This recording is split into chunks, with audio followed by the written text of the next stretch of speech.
Okay, we're out in rural Wales with Tom Newman. Hi Tom. Hi Simon, good to see you again, mate. Why are we standing out in the middle of in middle of a field, in the middle of nowhere? Well, we're about 1 mile away from our brewery, and we could be 100 miles away from the brewery. You've got a view of the English coast, and this side you've got a view of the whole of the Glamorganshire valleys. I thought it'd be appropriate on a formation on a hill that's been formed through plate shifting, right, to talk about our new project, Simon. And that's going to be a collaboration beer. A big collaboration beer. Yeah. So the beer is going to be called Continental Drift, and Continental Drift is referring to the drifting of the continents. Right. And obviously the analogy that we're putting together for this is the styles of beers have become very open and very easy to play with, and what we're going to do is make an amalgamation of all of these international styles and come up with something that's going to knock people's tits off. And that's going to be a red rye IPA. That's right. Or red rye PA, whatever we want to call it. Exactly. So we really want to play about with some styles, get some nice hop aromas, but also to play about with percolation of the hops to bring out the best sort of flavours. Yep. And no better place to talk about it than on top of a hill in the middle of Wales. On top of a mountain. It's really nice up here. Yeah.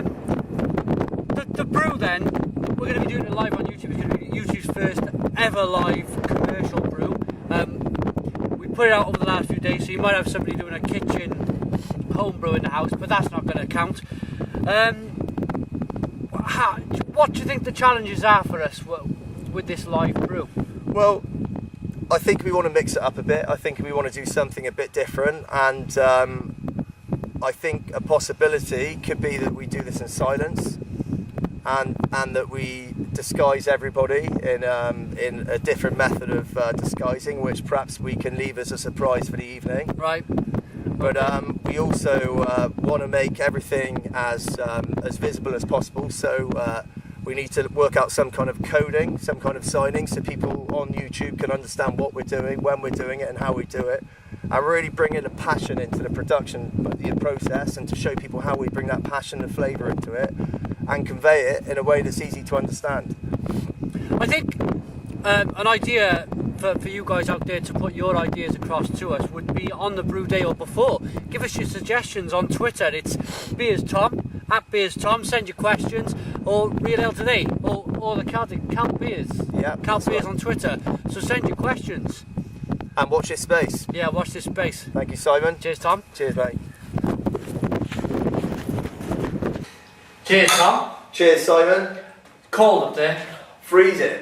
God, I'm glad to be back down on the earth now. I tell you, the top of those Welsh mountains, they're Baltic.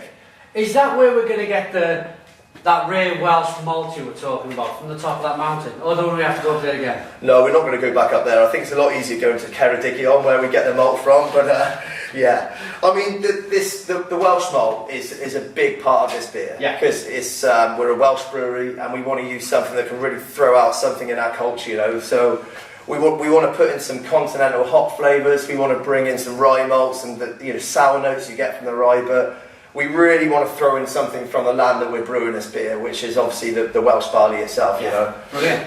And before we move on to the hops, how are we going to get that beer, that red rye IPA, that really nice deep red colour we're looking for? Well, obviously, what we do with beers is we blend the grist, so to give us the perfect base to get the colour we use. In this scenario, we'll be using a roasted rye, which gives you a nice sort of deepy red tang. If you use the right amount to it, it will give you that sort of the texture of redness, probably deeper than any other grain you can use. Also, we want to use a crystal rye, which gives you that amber colour, which will back up, if you like, the colours that you're getting off the roasted rye. And to finish it up, we obviously want to use something which is going to give us the backbone of the grain, which in this case is going to be a rye malt and the Welsh malt as well. Excellent, brilliant. So that's the colour of the beer. Yeah. Moving on to the hops. The first one I see there is the Simcoe hop. Yeah. What are we? How much of this are we going to put into the brew? And give us the reasons why we're going to stick some of this Simcoe into the brew, Tom. Well, the thing with Simcoe is it's a fairly new hop. It's a hop that's only been around for a decade, and if you really sort of smell those lupulin sort of oily textures, they're very, very piney. Yeah. You get a real deep touch of pine, and it's given that new sort of resinous kind of. very, very resinous sort of continental feel to it. And what we have to decide is what stage we're going to put that into a beer. Do we want to throw it out to give you the bitterness, to give you that sort of texture that you want from bitterness, or even mid-boil, so you're getting a backbone of the beer, or whether we go for that whole sort of Simcoe aroma, the modern piney aroma. This is something that me and you need to talk about. Yeah, we'll talk about it. Think about that one. Get this through. But also the viewers. Don't forget the viewers. You know, this is where we want to bring everybody into it to say, look, come on, give us ideas. Tell us what you want with this beer. Yeah, it's going to be a live brew, so we want this as interactive as possible on YouTube. So tweet at us, Real Ale Today, Kelp Beers or Beers Tom. Send us your tweets.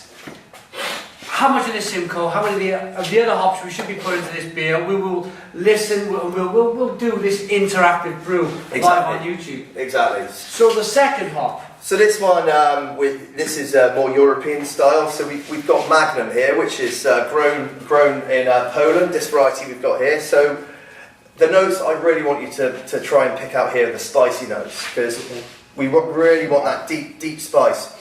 Yeah. And again, it's something that we use quite a lot aromatically and for bittering, so you get quite a nice clean and sort of snappy bitterness out of Magnum. Yeah. So again, you know, we've got those options. We can use it both ends, or we can use it just one side. So, you know, how do we do it? You know, this is something that, again, let's talk about over the next few days and try and get some ideas together.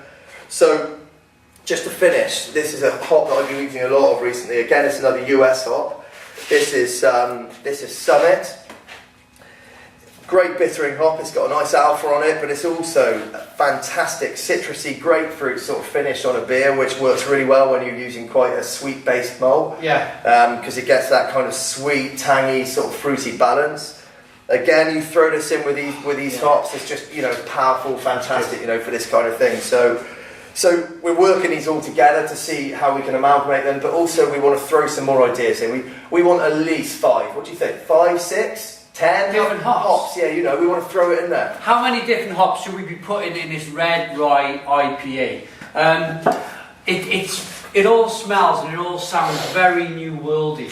I'm very excited by the new world beers coming out on what we're going to be doing with the new world stuff. It's innovation, you know. I mean, but we're using Welsh malt. We're using a traditional barley, which is fantastic because it's our local malt, and we really want to say where we're producing this product. It's in Wales, but we're mixing it up, you know. And the whole continental drift name, you know, is saying, come on, let's amalgamate all of these continents and these styles together and make something a bit different, you know. And this innovation is where it's happening now. It doesn't matter which brewery you are, you have to move forward and try different things. And this beer, yeah, it's an IPA and it's using rye and it's a rye IPA, but let's make it red, let's make it pungent, let's make it taste nice, let's have all these different characters together, and let's have a bloody good laugh when we're making it as well, you know? Absolutely, we sure will. We got some surprises for you guys for the live brew. We're not going to give you any at the moment, but one last question. Well, hang on, what about if we have a quick arm wrestle?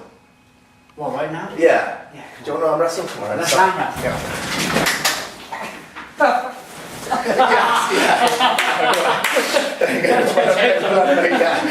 So there you have it.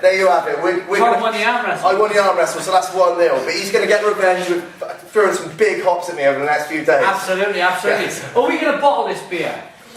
Let's see how this goes. Okay. Let's get feedback off all the public, and we'll see where we are. And I'll tell you what, if it works, I'll let you beat me next time. All right. Okay. I'll let you win. Nice one.